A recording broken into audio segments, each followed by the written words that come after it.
I get it less regularly now. I used to look forward to Thursday mornings and The Postman, but now I think of you, Alan. It was a popular British comedy. For nearly 2 decades, laughs, chases, and irreverent humor entertained viewers. Benny Hill became famous worldwide with The Benny Hill Show, which drew millions of viewers. Hidden behind the laughing was a darker side. One stunning scene changed everything. It overstepped comedy, causing unexpected outrage.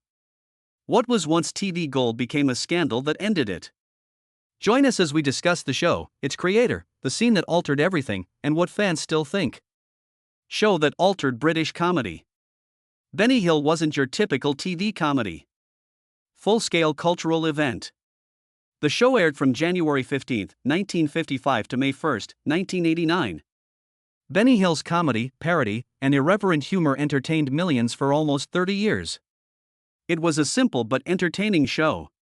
It included short comedic pieces with brilliant quips, silly chases, and funny songs.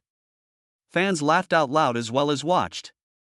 Benny Hill Show drew over 21 million UK viewers at its height. Nearly half the nation watched one man's comedy one night. Benny Hill's comedy proved popular outside Britain too. This show became a cult favorite in the US in the late 1970s with a shortened edit. The British charm and quick wit captivated Americans. The show was nominated for 2 Emmys for Outstanding Variety Series in the early 1980s, illustrating that laughing is universal. Benny Hill was renowned for his writing. He won a BAFTA Television Award for Best Writer and was nominated for Best Entertainment Performance in 1972. He received the Rose d'Or in 1984, a major international television award. Despite the triumphant accolades, controversy grew. The same humor that made people laugh divided them over time. Some liked it, while others thought it was too much. The show that reigned British television ended tragically, but it left a lasting legacy. A unique format. Comedy routines anchored the Benny Hill Show. Benny Hill switched outfits, dialects, and characters in seconds in each episode. Visual humor included slapstick, fast chases, and exaggerated reactions. Live animation became Hill's hallmark style. Undercranking, speeding up the film made the action hilarious, and incorporated sight gags to mock everyday events. Every show featured a comic carnival with puns, parodies, and frivolity. Not everyone liked it. Critics called the show ****ism for objectifying women. Hill vehemently disagreed. The women on his show were never the joke, he said. The pursuing men always looked ridiculous. He said ladies preserved their dignity while males were clowns. The show's highlight was the final chase, ending with Benny dashing across the screen in fast motion, typically followed by women, policemen, or others caught up in the pandemonium. Yake, the melody, became a famous TV theme. The same tune is utilized in amusing sped-up videos today. Hill was creative beyond that. Enjoyed messing with the camera. In Murder on the Oregon Express, a parody of Murder on the Orient Express, he played many characters with sophisticated camera trickery and editing. In one sketch, he played Kojak, McCloud, Ironside, and Poirot. Few could match its brilliant writing in visual comedy. Characters and actors behind the laughs. The Benny Hill Show was made exceptional by Benny and his audience. Henry McGee, John Keefe, Ken Said, Nicholas Parsons, Bob Todd, Cyril Cross, and Jackie Wright were the primary supporting actors. Each contributed unique humor to the screen, helping Benny execute his outlandish ideas. The show had several talented women, known as the X-Pot characters for their glamour. Jenny Lee Wright, Sue Bond, Moira Foote, Bettina LeBeau, Leslie Goldie, Cherry Gillum, and Diana Darby. Benny later founded Hill's Angels, a dance ensemble. The Angels' rehearsed dance, comedy, and beauty performances were integral to the presentation. Sue Upton and Louise English were the most frequent. Others like Corinne Russell and Jane Leaves appeared in a few early 1980s episodes, while Susan Clark and Sue McIntosh appeared alone. The Ladybirds, with bespectacled Maggie Streeter and unusual harmonies, were another female singing ensemble. They sang background vocals for Benny and sometimes shined. Character performers Anna Dawson, Bella Imberg, Rita Webb, Helen Horton, and Patricia Hayes gave the performance life and charm. They assembled an outstanding cast that brought Benny Hill's wit to life. Each episode seemed like a lively, surprising comedic variety show. Cast interaction enhanced the experience. They were clearly having fun, and the crowd felt it. Magic behind the scenes. The Benny Hill Show was meticulously designed. James Q, Spider, Rich, and Boots Randolph wrote Yakety S******, the ending theme song, which became a television classic. Musical director Ronnie Aldrich was a skilled pianist and conductor with a soothing approach. Also appearing, the Ladybirds offered vocal assistance, making the show musical and funny. Peter Hughes played phone solo you hear in Yakety Sax, and Albert Elms was musical director for a few episodes in 1973 and 1974. Strangely, Yakety Sax wasn't employed from the start. The inaugural Thames television show, aired November 19, 1969, featured it. The opening and closing of each show were also famous. Henry McGee joyfully announced, "Yes, it's the Benny Hill Show," in the introduction. Benny was proudly known as the Lad himself from 1975, capturing his naughty character. He would smile and add, "Thank you for being with us, and we look forward to seeing you all again very soon," at the close of each show. Until then, goodbye. Fans eagerly anticipated that short farewell each week. Benny Hill worked hard to make every episode fresh and funny. He played many personas, from Fred Scuttle to Barry Normal, and relished ridiculing celebrities. He parodied American TV shows including Starsky and Hutch, which he dubbed Husky and Starch, Charlie's Angels, Charlene's Angels, and The A-Team, which he played Hannibal and B.A. He impersonated celebrities like W.C. Fields, Orson Welles, Michael Caine, Kenny Rogers, Shirley Bassey. He was one of the most adaptable comedians on TV due to his fast personality changes. The Benny Hill Show ended despite its success. The abrupt finish. Benny Hill entered a Thames television meeting in May 1989 expecting good news. He had returned from a triumphant Cannes TV festival, where his show had garnered international accolades. He assumed they would discuss next season's plans. However, John Howard Davies, the new head of Light Entertainment, delivered shocking news. The show was cancelled and Benny Hill was fired. It ended an era.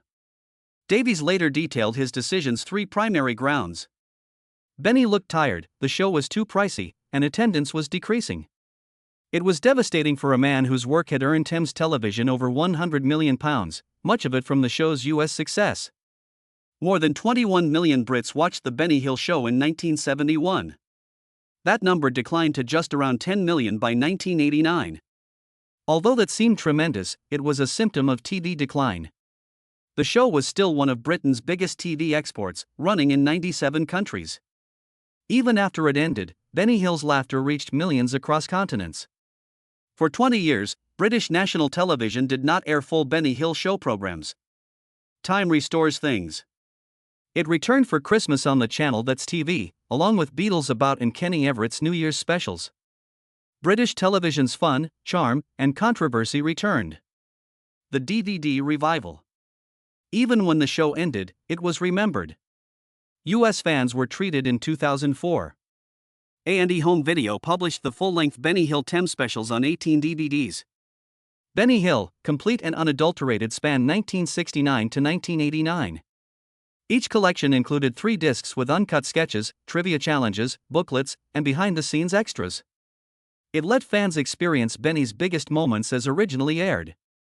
In 2005, the UK released the specials as the Benny Hill Annual. From 1970 to 1989, each set represented a show year. Every laugh, chase, and joke that made the show famous was in these editions, including the original ad break bumpers. 2 huge box sets containing the 1970 to 1979 and 1980 to 1989 volumes were issued. Dedicated admirers might buy a double bundle with all annuals. Warner Home Video released Benny Hill, The Lost Years for US fans, that year. The 3-hour DVD contains segments from his 1950s and 1960s black and white BBC shows. Sadly, many of those old episodes were destroyed, but this DVD showed Benny's early television days before he became famous. On August 3, 2022, Via Vision released the Benny Hill Annuals Complete Box Set, 1970 to 1989, in Australia. The sketches that once lit up living rooms worldwide were still funny decades after his death. A man behind the laughing. Benny Hill's life was different behind the celebrity and hilarious expressions. Born Alfred Hill in Southampton in 1924, he was a fairly normal kid. He was a normal boy, not shy or outgoing. He changed his name to Benny, inspired by Jack Benny, hoping for the same success. However, his family life was unusual. His father had a tiny condom shop and was noisy and dominating. He made his kids call him Captain and displayed a huge wooden phallus on his counter. The home was odd. Growing up under that roof, Alfie became close to his mother and was called a mummy's boy. At 12, he visited a variety theater backstage for his first taste of show business. The sight of gorgeous chorus girls struck him. Despite being intrigued by women, Benny Hill avoided romantic relationships for most of his life. Some thought he was scared by women, while others thought he couldn't connect emotionally. Instead, comedy comforted him. He found satisfaction in making others laugh. However, Benny failed to garner laughs early. He placed second in a local talent contest aged 16 against a youngster who ate razor blades and stitched buttons on his face. Later, as a milkman and Woolworth's employee, he joked with co-workers and housewives, establishing his comic timing. Even after joining the theater, he had trouble winning over audiences. Some evenings, the audience heckled him so much they tossed nails on the stage to discourage him from kneeling during his Al Jolson impression. "See, you're a bum," yelled one heckler. Benny persevered in singing "You're Wonderful," the alphabet song. His comedy was too smart for variety shows, thought others. Inspired by Jacques Tati, he liked bizarre physical comedy. He studied French and went to Paris to steal jokes from other entertainers. Loneliness, fame, and criticism. Benny Hill finally got his moment on TV. He didn't need live projection on TV. He brought jokes to life with his face, body language, and timing. Critics called him clever and insightful, noting his slapstick and cheeky humor were great for TV. His act featured wit, humorous tunes, and variety sketches. Despite borrowing jokes from American comedians, he always put his own flavor. Fans adored it. In the 1970s, The Benny Hill Show had 20 million UK viewers and earned Thames Television £20 million from worldwide sales. Fame cost money. Benny added more explicit elements to his comedy in the late 1980s to compete with Kenny Everett. Changing the name of his dancing troupe Hot Gossamer gave them a modern, provocative feel. The audience dispersed. Ratings dipped to 12 million and criticism increased. Feminists said his pursuit scenes and jokes objectified women. Comedy star Ben Elton and other politically correct voices were his sharpest opponents. His famous comedy where he pursued women around a park to yakety sh*** was called sh***ist in pervy, but producer Dennis Corlin said the women always outsmarted him. The public sentiment altered. Television evolved. And what was once entertaining became offensive. Thames TV felt uneasy, and the Benny Hill Show ended permanently. Beyond the spotlight, Benny Hill was lonely. He loved ladies but never found love. Poached eggs on toast and cheap lingerie were routinely served to young factory ladies at his bachelor residence. Benny liked the girls because they called him Mr. Hill and respected him, according to his friend Bob Monkhouse. He lived a quiet, lonely existence despite being a British comedy superstar. Benny Hill was silent in his own world, but his comedy had brought millions joy. Though the laughing died, the legend lived. Benny's comedy was challenged and rediscovered decades after his death. But the key question remained. Was he misunderstood or was his comedy old? That query led Channel 5 to investigate his life and legacy. They made the provocative documentary The Cancellation of Benny Hill, which aired April 13. The program was aggressive. It promised to reveal the guy behind the laughter, celebrity, and fall. It looked back at a legend whose humor unified families but later split them. The picture raised a controversial question. Should Benny Hill remain off? Through modern eyes. The Channel 5 documentary explored Benny's past. It examined how his slapstick and provocative style made him one of Britain's most adored and reviled comedians. The show reminded spectators that Benny was popular well beyond the UK. International icons like Michael Jackson were fans. Even the Italian Job and Chitty Chitty Bang Bang featured him. His 1971 peak audience was almost 21 million. He was ITV's Personality of the Year. Success did not last forever. In the 1980s, society evolved. What was once hilarious was now offensive. Many of his sketches were deemed racist and disrespectful. The documentary asked Generation Z viewers to watch his previous clips and give their honest impressions. Producers found archived video that would never air on modern TV. It was then shown to Ellie, Pradeep, and Jody, young adults, journalists, and cultural commentators. I wanted to test if Benny Hill's wit still made people laugh today. Gen Z was shocked by some clips and laughed at others. Comedy and society had changed over the decades, as shown by the reactions. One of the first video given to Gen Z viewers showed Benny as a talk show host interviewing an open zipper vicar. Benny tried to move a vase of flowers in front of the vicar to hide his shame. The discomfort amused the younger audience. His attempt to hide it with the flower pot was hilarious, Pradeep said. However, the next sketch changed things. The video showed a man admiring his young female co-worker in a short skirt and suspenders as she opened a drawer. His first task was counting letters. She distracted him, so he lost count at 2044 and had to start over. Younger viewers didn't laugh. Pradeep thought that was absurd on primetime TV. Jody added that would be unusual if it happened while watching TV with the family. Pradeep agreed you'd turn it off soon.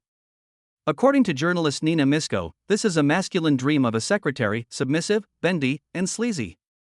However, actress Nina Wadia disagreed. She lamented that a woman in suspenders distracted him, but the punchline is humorous. Fireman ran behind a fire engine in Two-Time Feud, a sketch for younger viewers. Ellie found it funny running behind the fire truck. But the tone changed again. A short-skirted female firefighter slid up and down a pole in the sketch. Suspenders, then action replay. According to feminist journalist Julie Bindel, I laughed when the female firefighters arrived at the house to rescue people in short skirts and spiky heels. It's absurd to imagine it wouldn't be questioned then. One fireman crawled into the burning building to talk to a trapped woman, she said. Ellie and Jody chuckled at how ludicrous it was, stating women dressed like that during a fire rescue were rare. Julie Bindel said it had some funny moments despite its shortcomings. Smart writing.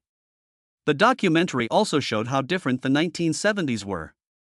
Beauty pageants like Miss World were popular then. And women were assessed by appearance. Culture strongly affected comedy during the period. Audiences now find what they laughed at uncomfortable. However, nostalgia persists. Older viewers remember the show's theme music, You Still. Some remember it as pure fun, while others regard it as antiquated humor that doesn't match now. Benny Hill's comedy still makes people laugh, as shown by younger viewers' mixed reactions. It also makes them think. Important question. How far can comedy go before being offensive? Benny Hill sketches may no longer be on TV, but they still generate debate. Channel 5's documentary investigated another problematic aspect of Benny Hill's work. Racist sketches. When comedy crossed the line, Hill's Chinese man chow mein was a hot topic. Hill frowned, used a strong accent, and made Asian stereotype jokes in the sketch. Suspenders, then action replay. According to feminist journalist Julie Bindel, I laughed when the female firefighters arrived at the house to rescue people in short skirts and spiky heels. It's absurd to imagine it wouldn't be questioned then. One fireman crawled into the burning building to talk to a trapped woman, she said. Ellie and Jody chuckled at how ludicrous it was, stating women dressed like that during a fire rescue were rare. Julie Bindel said it had some funny moments despite its shortcomings. Smart writing. The documentary also showed how different the 1970s were. Beauty pageants like Miss World were popular then. And women were assessed by appearance.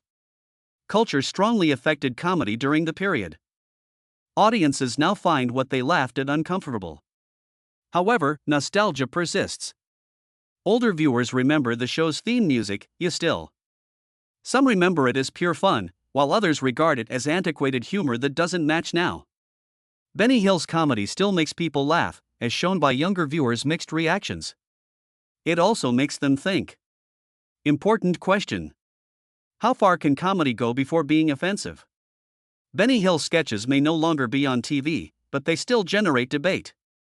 Channel 5's documentary investigated another problematic aspect of Benny Hill's work. Racist sketches. When comedy crossed the line, Hill's Chinese man chow mein was a hot topic.